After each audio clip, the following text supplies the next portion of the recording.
The Nathan, Nat and Shaun podcast. A local spicy dancer. A dancer her for name money. is Mickey Albright. Yep. She's posted on TikTok something that I thought was pretty funny. She's saying, showing how much money patrons will likely spend at a club based on their alcoholic drink. Yeah, so she reckons once you pop up to the bar and you Yep. order a particular drink, she'll go, oh, yeah. Because it says so much about you. Yeah. She works at Northbridge's Voodoo Lounge, Yep. which is Perth's premier strip club and cabaret lounge. And she Doing works their in marketing She now. works in the A team. No, of course she does does. she? Show me the D team. I want to see the D Oh, my God. What time's the D with their team coming boobs like flopped over a shoulder to They're carry 5 o'clock in the afternoon. Yeah, I was thinking 3, just when the school pickup's gone. Yeah. But it's interesting because I've of course never been a strip club person, so it's never been in my world. Sean. No. Tell us more. Oh, look, it's just about the people's journey. That's what I like to talk to them Oh, about. yeah, they're back So now. Jack Daniels, right? So if you order a Jack and Coke, you're probably just there for a boys' night. You're not going to spend too much money, you know. So they reckon you'll probably spend about $50. Rum and dry. If you ordered rum and dry, you're probably having a chill night, but you're having a good time. You're looking for some fun, so you might spend about between $200 and $300 on dances. Is that the thing that blows your mind? That's not doing. They're not doing that. Like, imagine like going out and going, okay, I'm going to pay this. I've got $300 here. I'm going to pay this for a lady to dance on me. It's so strange. It is. It's ridiculous. She doesn't want to do it. But when She doesn't want to doing do it for the money. She's doing it for the money. I know, and she's you just are making it honest all living. excited And thinking you about think you, she and it's likes not. you. It's not about you. It's about your money because she doesn't care for you. Anyway, gin and tonic. Okay, you've got a lot of money if you're drinking a G&T, but you're really stingy about it. How many men go into the Voodoo Lounge are ordering gin and tonic? Quite a lot. She said, yeah, you probably won't go for any dances. No. And she'll have to harass you for hours. And she reckons you'll probably get about $150 off that person. Because that person is not interested in the ladies. How about this one? Vodka lime soda. Vodka lime Well, soda. that's also like a I mean, they're not ordering 22-year-old girl's Yeah. drink. They're saying vodka lime and soda They're shows watching you their figure. You've got a lot of money and you don't mind spending it. You'll probably spend $500 to $1,000 on having a really good time on Garbage. dances. I would love to see Garbage. how she got, Yeah. this- Yeah. She said, tequila, what are you doing drinking tequila? You're going to spend a whole lot of money and you're not going to remember doing it. And then she goes into VB. If you're drinking VB and beer like that, you don't have enough money to be there, go. She's saying. But there's one other thing that I But I didn't would realise. say that would mean they've got more money left over for the Yeah. dancers. No, You know what I mean? she said most of them are FIFO, and she goes, and they want to save their money, so they're not there for that. Which I thought a lot So of why FIFO are they going to guys the just Voodoo like, Lounge then? No, just for the conversations, as I said, journeys and But stories. there was one alcoholic beverage that I didn't know too much about because I haven't, Sean, Slippery nipple. frequented Sex on the beach. clubs. So this is the last thing that she talked about. Right. If you're drinking wine in a strip club, what the hell are you doing, you weirdo? Everybody knows that strip club wine is like the worst wine you will ever come across. You probably think you're so fancy and classy and sophisticated. You're not. You're a weirdo. The only reason you came in is because, you've heard about this place and you just wanted to come in and see what it was all about. You're not going to spend any money, but you are going to waste everybody's time by trying to talk to them for free for hours. And we're going to realise that's what you're doing and ignore you. Yeah, I know that last bit, so I've been told. So is the house wine at a strip club terrible? And do they not have any, like, bottled wine? No, they're going to have bottled wine. Well, I'm guessing it's a strip club, so it'll be box wine. Oh, God. He raised his hands like he'd won the marathon. Mate, he did win. That's I was right there. You're peaking. Did you hear that? Is that Did you hear it? that? It's going to be a long week if you've peaked now. 3 wines. 3 house wines. The Nathan, Nat and Shaun podcast. I feel like I'm a very conscientious flyer when I'm in the air with other people on an aeroplane. I don't like to cause a ruckus. No, I yeah. like to be Sit down very the back. polite. I always Put your hoodie up. Keeps you I foul. am very aware of who should get well at armrest. If I'm going to recline, I say to always put my head back and say, "Is that a okay?" considerate flyer. Yeah, I'll try to be. Considerate lover, considerate flyer. Yeah, I've got to admit, he's very gentle. yeah. I am Sean. And afterwards I tell you, yeah, you are pretty. Thank you. Because sometimes you don't believe her. This woman, she was on a flight and she was asking the World Wide Web if she was unreasonable for what she did. You see, the people that were sitting in front of her, there was a mother with a baby. Which is awful. It's awful to have to fly with a baby. And she said that she had no problem with the baby crying. She goes, not an issue part at of all. life. It is what it is. Yeah. She did, however, take issue with the fact that they decided to change the baby on the food tray table, so the tray table at your chair. That folds down. Yeah. Where people eat. Yeah. And anyway, My so Lord. sort of everyone's eyes were darting around when it was happening, you know. Oh, God. No. Anyway, they let it happen, and it stunk, apparently. It Oh, was yeah, of course. rancid. Absolute steamer. Yeah. So nothing was said, you know. Oh, that's great. The first time. Yeah. Then the second time. Oh. So, okay, no. I'm gonna Enough's have to say enough. something. Yep. So she just leant forward and she said, could you please go to the plane bathroom instead of exposing everyone on the plane to the smell? There are change rooms in there. And also the next person to eat off that tray. Yeah. Now, I don't know if you now. guys have know about this, but sometimes on a flight, when you tell someone that they're doing something wrong, that person that's been told they're doing something wrong, they get angry. Oh, what an unexpected result. Yeah. It's really weird. Yeah. The mother was not happy. She went off on her and said that she had no idea how stressful it is to travel with an infant. She said, it's true, I don't have kids. The flight attendant noticed the altercation between the two women and came over and asked what was happening, and they told her, and then she said, you can only use the bathrooms to change your baby. Yes. So she agreed with the woman. You Yeah, know? well, Yes. that's a rule. Yeah. Well, I mean, it's That's a also rule, mate. it's Yeah. just Come a rule on. of society, Yeah, I would think. So the woman thought, okay, great, that issue's done. It's not going to be a third time. And then she was a little bit mortified because then the pilot made an announcement. Attention, passengers. All nappy changing needs to be done in the bathroom while on this flight. Thank you so much. I hope you're enjoying Nathan Airways. The pilot... It's budget. Then Yeah, it certainly is. It's so budget. Like, it's not even chairs. The pilot then made an announcement about this woman. So there would have been two people sliding into their chairs. Yes. The woman that was complaining and the And the woman that was dobber. changing the baby. The woman just go... And I can speak from experience. When there has been an announcement made to the general public and it's about you, it is horrendous. And it happened to me in court. I told you guys when I was bemused by the fact that they were giving out these biscuits, these certain type of biscuits in the jury duty room. Yes, yep. You've been warned not to talk about this. I mate. know. The court case is over. So then I come on air because I'm doing the show. I did Yes. the show until 7:30 and then I had to go to jury duty and Gilly was filling in for us. So then after my first day, I noticed the biscuits and I thought, I don't know, because they were like individually wrapped Monte Carlos Yeah, and sure. things. So it was like... It's a big deal. Yeah, so individually wrapped. I just talked about, the biscuits, were not what I was expecting in the jury room. And You expected a higher standard, a chocolate biscuit at least, yeah. Anyway, so then the next day when we're in court, the judge stops everything and then says, just an announcement before we get started for today, we can have nobody talk about the proceedings of this court. I don't care what you do for a living. And then he turns to me and looks at me and goes, if you're on radio. And it was only for me. And I don't care what you're talking about as well. If you don't think it's important to the case, it doesn't matter. If it happens in court, you keep your mouth And you're like, shut. it's about biscuits. It's a bloody biscuit, And I'm like, mate. That's about not really blowing the court case And out of the anyway, water. everyone in the jury was like, that's about you. And I was so embarrassed. I even get embarrassed. This happened to me. You know that massive servo as you're coming back up from down south and you pull into one of those ones off Forest Highway.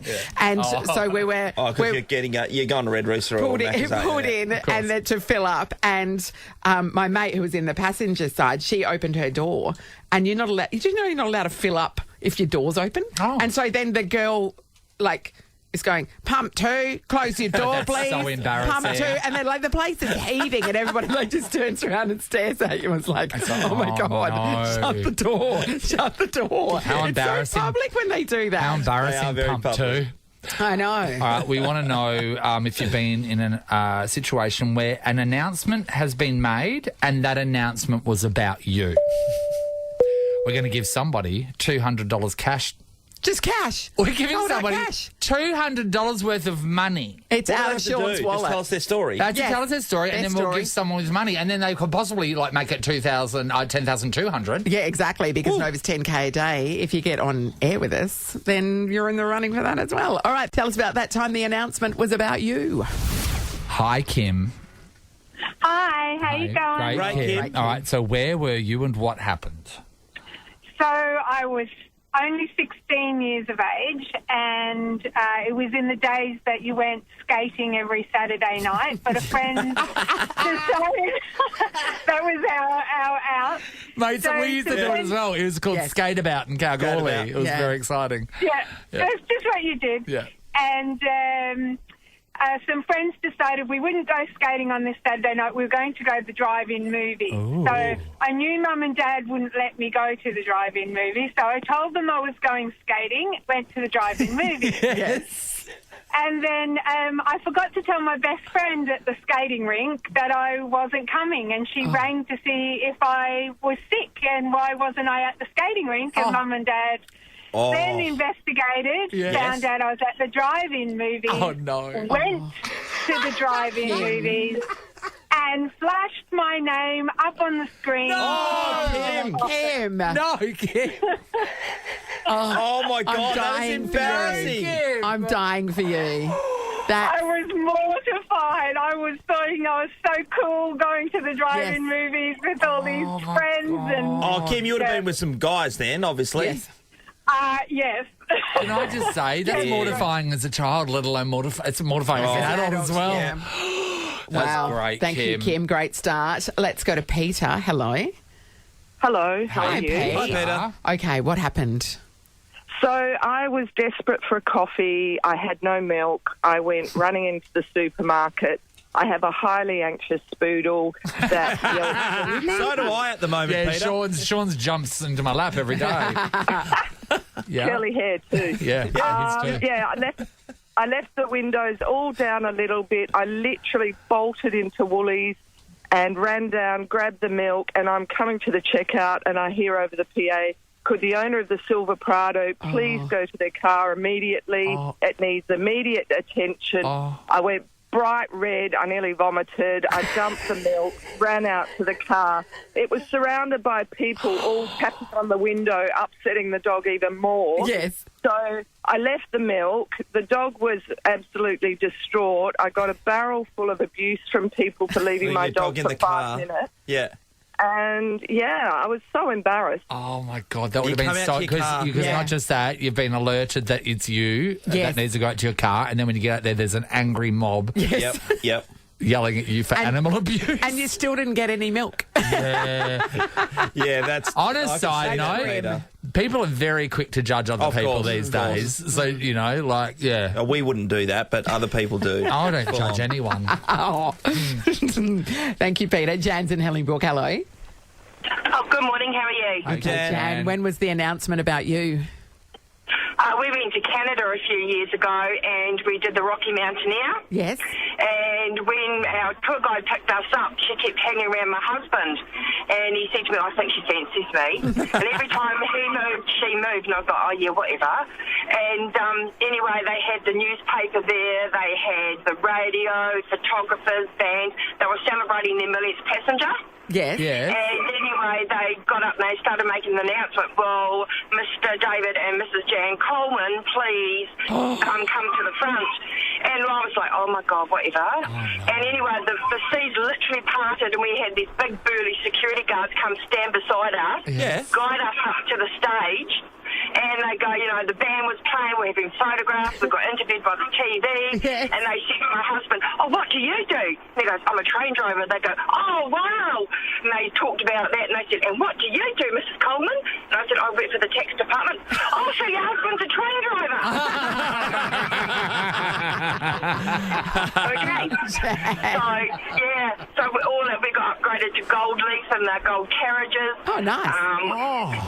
When we got to Kamloops, we got everybody on the train was told to sit down and wait for us to depart the train. Oh. We got off the train and there was a red carpet and we had the Rocky Mountaineers on their horses. Everybody else would have hated you, Jan. It's not bad enough you work in the tax department.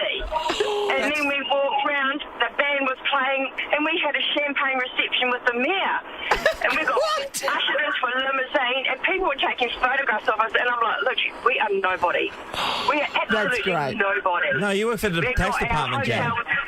Yeah, I just work for the tax department, but my husband's a train driver, that's all cool. That would so be. funny. Oh God! Can I just say That's a good announcement. My father is a train driver as well, or was. That would be the ultimate thing for him to be Being treated celebrated like a by that. hero on a train. God, he would love it. Yeah. Thanks, everybody. So that's about it. Yes, yeah, well done, everybody. The three people we just spoke to, Kim, Jan and Peter, are now all in the running for Nova's 10K a day in May. Didn't get to ask Jan how her husband went with that lady that seemed to fancy her. Start things off. $200 cash to give away is going to go to Kim. The drive-throughs, I can just... Drive-in, sorry, that she went to. Yes, and her parents found mortifying. out. That is Don't lie to your parents, everybody, or that'll happen. Bit of a Freudian slip there, Sean. Hey, wasn't it? drive-through. Yeah. Drive-through, secret eater. Yeah. Shame. Waiting came out. At bay. least 24 hours since I've been to one. This is the Nathan, Nat and Sean podcast. Today's Monday. Oh, it is, no. It is. Pretty depressing, isn't it? Well, you know, At you've least still we're got a playing long beers. way to the weekend. And not tell me why I don't like Mondays, which is a lot sadder. Yeah. I tell you what, this new generation of young adults and children, they get everything. They're getting everything. The 4-day working week. Yeah. God, is That'll is be, that you know gonna what? come in? Like, a is that in a couple of years, Yeah. it'll be mainstream. It'll be. They have to be praised 3 times a week. And then we'll be telling the stories of to the younger generation of Yes. back in our day we worked 5 days straight in a week, and they'll be going, "What are you talking about?" Oh my God! You lived in the olden days. By the time Grandpa. we're 80, it'll be like a 1-day working week or some bull crap. Anyway, Yeah, it's AI will be doing Sticking everything, around for Nathan. that. so just bosses come out and defended being part of a movement that is actually taking over the world right now, and this is it's a Gen Z trend that's that sparked this. It's called Bare Minimum Mondays. It's a movement that promotes a gentle start to the working week by easing the usual pressures and expectations that arise after the weekend. So this chick in Adelaide, she's a marketing manager, Caitlin, she has been talking about this, and people have had a lot to say. She said that it's a day for staff to take at their own pace and treat themselves with space and kindness to set up for a productive week. For us, it means not putting pressure on ourselves to get those big projects done. Other things we might get to do on these days, work days, by the way, are loads of washing we didn't get to on the weekend, grocery shopping, planning dinners for the week, or walking your dog. I mean, this is all very nice if you work in certain industries, but I don't want to be in hospital and have the nurses say it's bare minimum Monday. So sorry, you're on your own today. I know, we're not doing drips today. Teachers just go, we're not going to teach you today, kids. So don't worry cleaning about that it. Just, toilet. we're doing the bare minimum. Yep. So You're all today nil by mouth because the it's bare minimum Monday. canteen people are they're having a bare minimum Monday. Blame Gen Z. Bare minimum Mondays. Are you kidding me? Yeah. Like, I mean, it's ludicrous. I mean, fine, but your wage is cut commensurately. So, Do you know what I mean? here's my thing. Let's go into the future a little bit, right? So are they it's having 4 days It's become and a bare 4 minimum days of Monday? work, 4 days working week, and a bare minimum Monday. That's 3 days. That's 3 days of work, and then 1 day of doing your washing. I mean, you can do your washing after work. You understand that, right? It's a machine No, you doing can't. it. You're No, you not can't. You taking gotta it to tools the down river. now. It's tools You're down. not taking it to the river and washing it on a rock. This The is machine does the so work. You got to put that disgusting. client off to the left. Put the- You got to get that Put the washing on before done. you leave for work, and when you get home, hang it out. Can Like, I that's just not say, that hard. there is a sweet spot in the world of age, right? And I don't really know what it is, but it's where you're open to new ideas because you sort of, you're in the middle of the transition. And then you're on our end where you just go, no! And I think the We difference, didn't get Nathan, it, so no. We've That done, is disgusting. What is this generation? We've I'm done our time enraged. in the trenches, I'm and we don't enraged. want them to get it without doing their time in the Oh, trenches. my God. 5 days? But I mean, if it's not maximum something, hours. if it's not something that works across every industry, then I don't think. Like, why does somebody who works in an office get No, to it's do fine. bare minimum? How bare about next minimum Monday? Next Monday, the show. Oh, that's a public holiday. Yeah, we are doing bare minimum Monday. Okay, so next week. one of the next couple of Mondays, we're doing a bare minimum Monday show, and we'll see what it's about. Well, a lot of people have been saying we've been doing that for 10 years. Yeah. This is going to be It's barer minimum. Hit Machine 9 CD. Yeah, exactly. I'm in. Exactly. We'll just go for breakfast. You'll Shut just up, hear Susanna Hoff. distant chewing. That's all you'll hear. Nathan, Nat and Sean is a Nova podcast. For more great comedy shows like this, head to novapodcasts.com.au. Nova.